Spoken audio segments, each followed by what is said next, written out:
Hey everyone, welcome back to Client Calls, handling objections and questions. I'm Zach, coffee in hand, and with me, as always, is Emily. Hi, Emily here. If this show helps you sound calm and clear on calls, hit follow or subscribe so you don't miss what's next. Today, our goals are simple.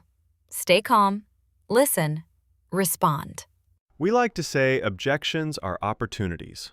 An objection is just a reason someone hesitates or says no. It's information we can use.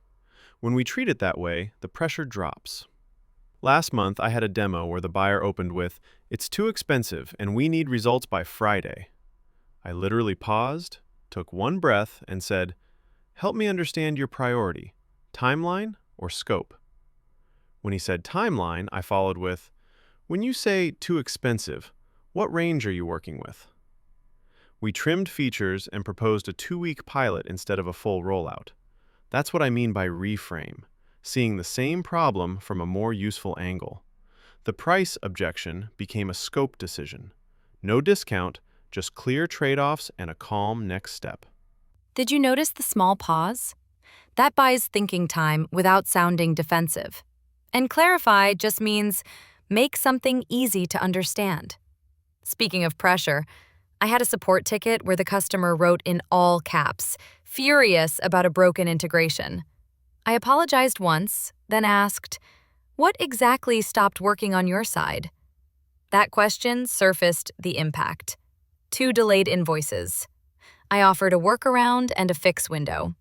I also used a gentle hedge, phrases like, "as of now," or "it looks like," to avoid overpromising. A hedge softens a statement so you stay honest and flexible. It signals precision, not volume. Quick recap. Pause, clarify, reframe, then offer one clear next step. If this is useful, tap follow and share it with a teammate. Up next, we'll dig into active listening tools you can use today.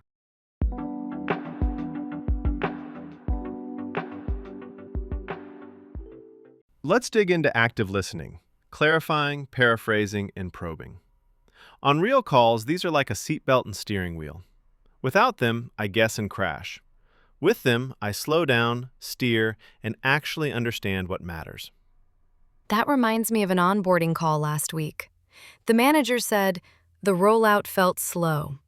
I clarified with a simple, forked question. By slow, do you mean approvals inside your team or the tool loading? She laughed and said, "Approvals." One question saved 20 minutes. Clarify just means make the meaning exact. Then I paraphrased, "So the process, not the product, is slowing you down." She nodded, tension gone. We could finally map owners and deadlines instead of arguing about features. I like that fork. Quick thing, Emily. How do you paraphrase without sounding like a parrot? I worry I'll repeat their words and feel robotic, especially when a call is already tense. I soften tone and add a purpose line. Let me play back what I heard so we don't fix the wrong thing. Then I end with, "Did I miss anything?" It invites correction, not judgment, and keeps trust in the room. Speaking of trust, I had 3 stakeholders in one discovery. Stakeholder just means anyone affected or deciding. I paraphrased, "Speed beats customization for Q2." Then I probed, "What's the impact if go live slips 2 weeks?" Probing is a focused follow-up that digs for reasons. Which probe opened things up the most? Was it the timeline one, or did something else reveal the real concern? The timeline question did it. The ops lead admitted a delay would trigger a compliance audit. Once that surfaced, we reframed the plan around risk, not features. Another short probe, who signs off if risk increases, showed the CFO was the real decision maker. Quick recap. Clarify narrows meaning. Paraphrase shows alignment. Probe uncovers the root. Small language helps. Names, numbers, timeframes. I also like a 2-second pause after paraphrasing. That silence gives people space to add what they were afraid to say. So, in order, get clear, play it back, then go deeper with one precise question. Next, we'll explore buying time politely, hedging and signposting, so you can think on your feet without losing credibility.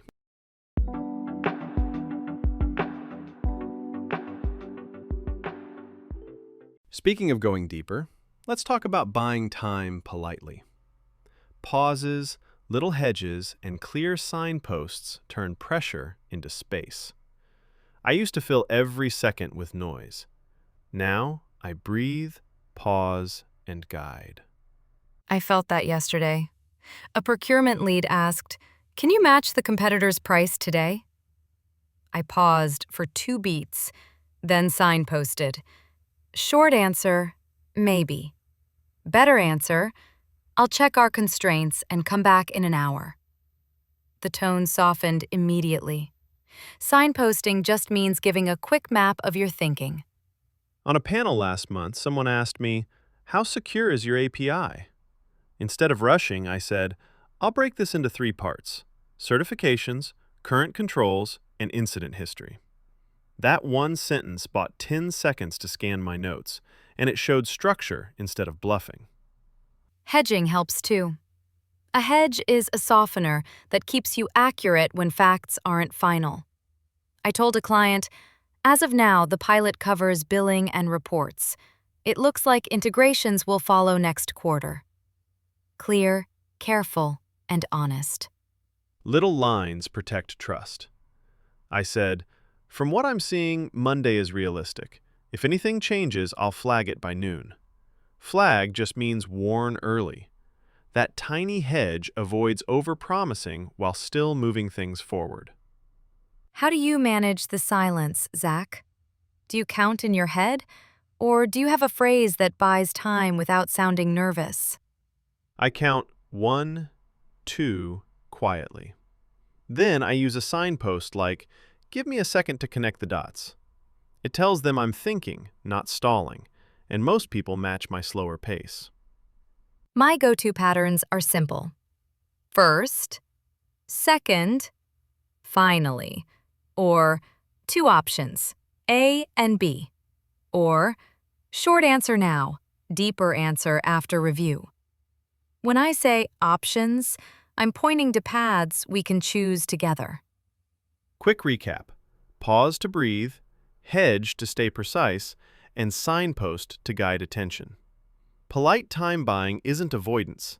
It's respect plus clarity under pressure. Last tip. I keep 2 sticky note starters, "As of now," and "Here's how I'm thinking." They stop me from freezing, which just means your mind goes blank. Next up, we'll take those tools into common objections and reframe them.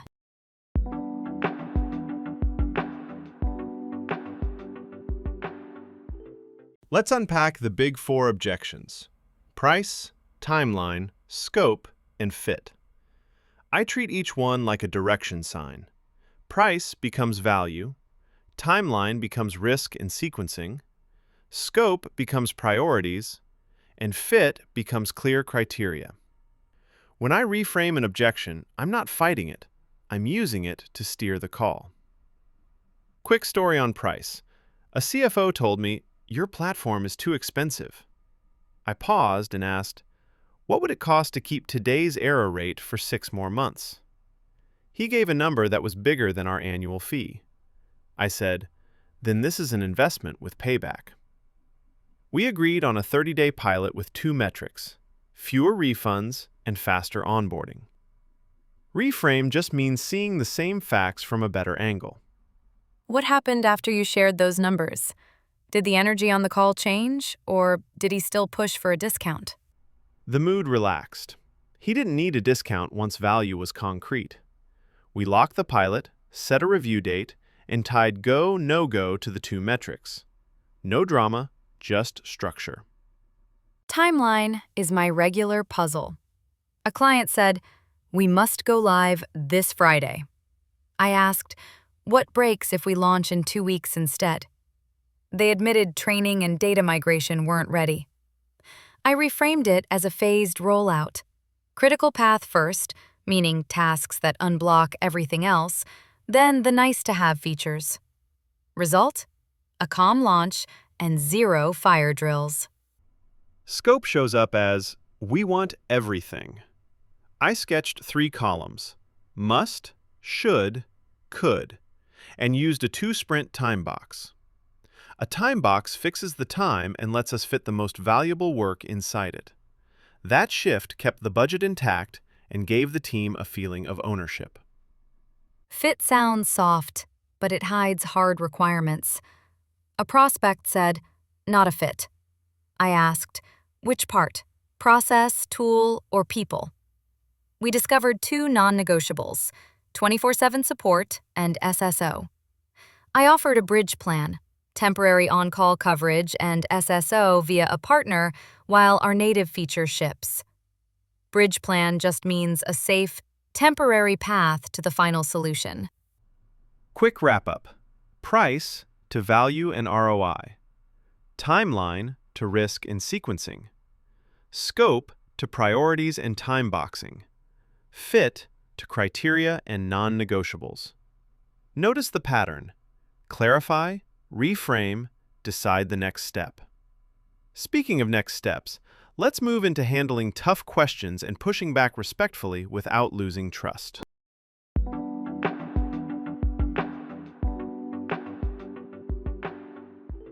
Tough questions are like a stress test.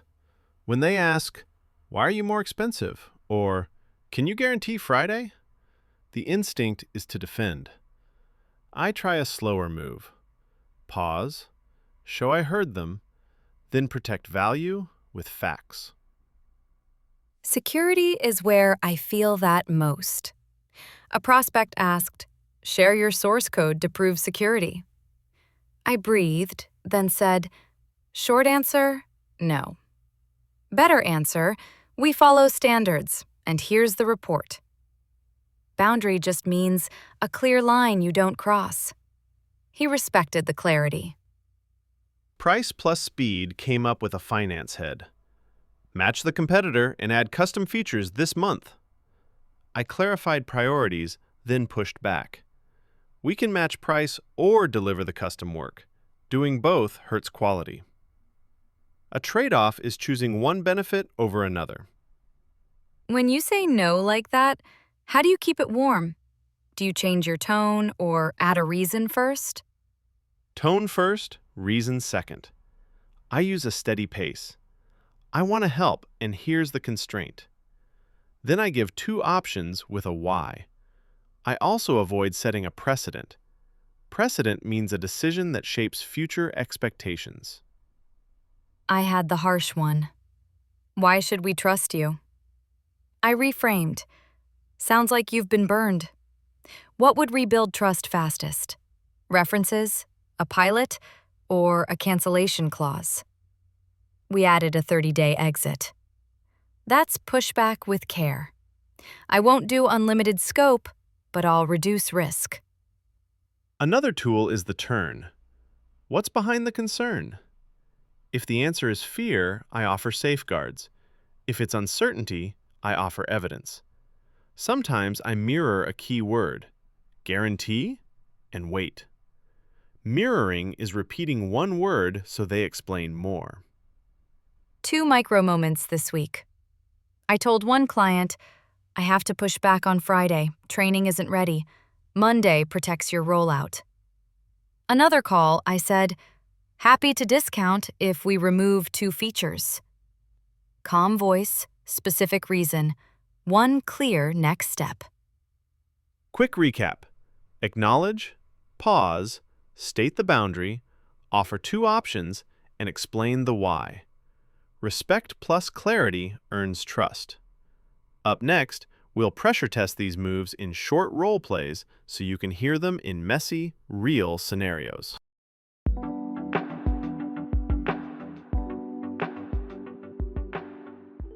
Let's run some quick role plays with real pressure. 3 scenarios: price, timeline, and security. I'll be the client first, the classic price push, and you be the rep. The goal is calm, clear responses that move us forward. Ready? Client voice. Your platform is 30% higher. Match the competitor today or we walk. I take a breath and signpost. Short answer, we can explore flexibility. Better answer, let's look at value and scope so we don't break quality. Then I clarify. Is price the only blocker, or is time also tight? I offer two paths. Option A, keep full scope and test value with a 30-day pilot. Pilot means a small, safe trial. Option B, reduce 2 features to meet your budget while we keep quality intact. Nice. You paused, named the trade-off, and made value concrete. Trade-off means choosing one benefit over another. The tone stayed warm, not defensive. That alone keeps the conversation open instead of turning it into a yes or no fight. Okay, new scene. Timeline crunch. I'll be the client, you be the rep. Same rules. Stay calm, show structure, and protect quality. Client voice. We must go live Friday and include SSO. No slip, no excuses. I signpost. Short answer, Friday is risky.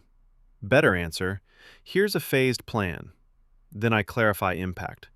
What breaks if we launch Monday instead? I propose. Phase 1 by Friday, core checkout and data capture. Phase 2 Monday, SSO. As of now, training needs 1 extra day. I add a safeguard. If risk climbs, we'll escalate early. Escalate means bring the right leaders in fast. As the client, I'd accept that. You reframed the problem from date or nothing to risk and sequence, and you offered a contingency. Contingency means a backup plan. Also, you set a checkpoint, which makes the new timeline feel controlled, not vague. Last one, security proof. I'll be the client again so we can practice a firm boundary without sounding cold. Client voice. Share your source code today or we can't trust your security. I keep my pace slow. Short answer, we don't share code. Better answer, here's evidence. Then I list specifics. Third-party audit report, pen test summary, and 2 security references.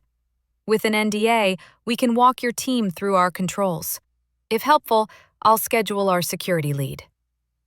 Boundary just means a firm line that protects safety and quality.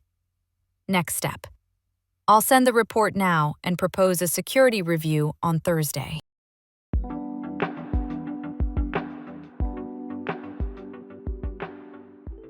When a call is almost over, I slow down and summarize. A clean close saves time later. On Tuesday, I said, before we wrap, here's what we decided and who's doing what. I love a 1-minute recap. Recap just means quick summary. Yesterday I closed with 2 decisions, pilot in May, reduced scope. Then I named owners and deadlines and the success metric, fewer support tickets. That metric matters. I also signpost the next steps. Short version, Emily drafts the pilot plan, I confirm budget, Ahmed reviews security.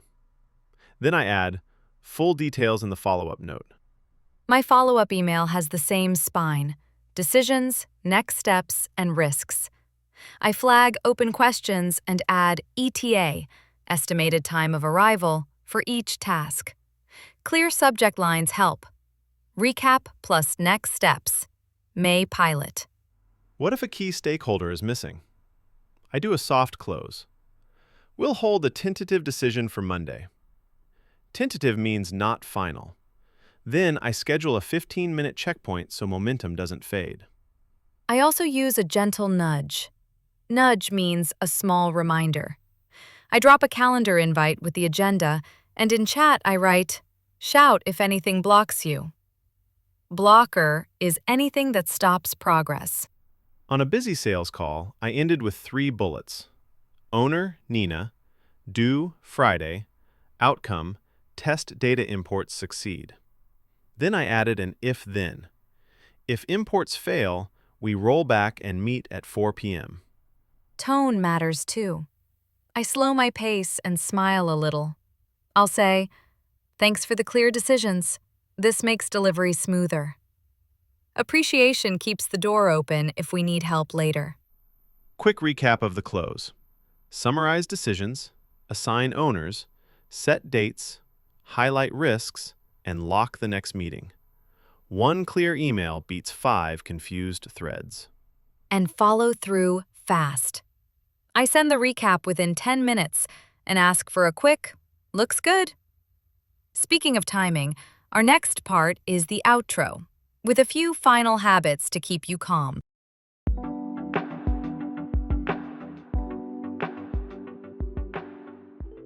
Quick wrap-up before we sign off. Pause. Clarify what matters. Reframe toward value or risk, and offer 2 realistic options. Then close with a short summary and 1 clear next step. I used that this morning with a tired project team. I paused and said, "Short answer, better answer." The room relaxed. I called it a small buffer. Buffer means extra space to think without rushing. My desk has 3 cues. As of now, 2 options, next step. A cue is a quick signal to start the right sentence. These starters stop me from overpromising or talking in circles. For follow-ups, keep a tiny template. Decisions, owners, dates, risks, checkpoint. I also send a polite nudge after 24 hours if something stalls. Nudge is a friendly reminder that keeps momentum. Mindset matters. I tell myself, objections are data, not drama. When I treat them like information, my tone stays steady, and people mirror that calm. Trust grows fast when we stay specific. Before we close, favorite last line, Zach? I switch between, "Did we miss anything important?" and, "Is this plan workable for Monday?" Both invite feedback without sounding defensive. I like, before we wrap, what, if anything, feels risky here? Wrap just means end. That question surfaces hidden worries early, so the follow-up actually prevents surprises. Micro challenge. On your next call, use 1 calm pause and 1 signpost like first, second, finally. After the call, send a 5-sentence recap with owners and dates. If this helped, follow the show, share it with a teammate, and tell us a tricky objection you faced. Real stories shape future episodes. Thanks for listening. Breathe once, then choose the next step. Stay kind to yourself. We read every message.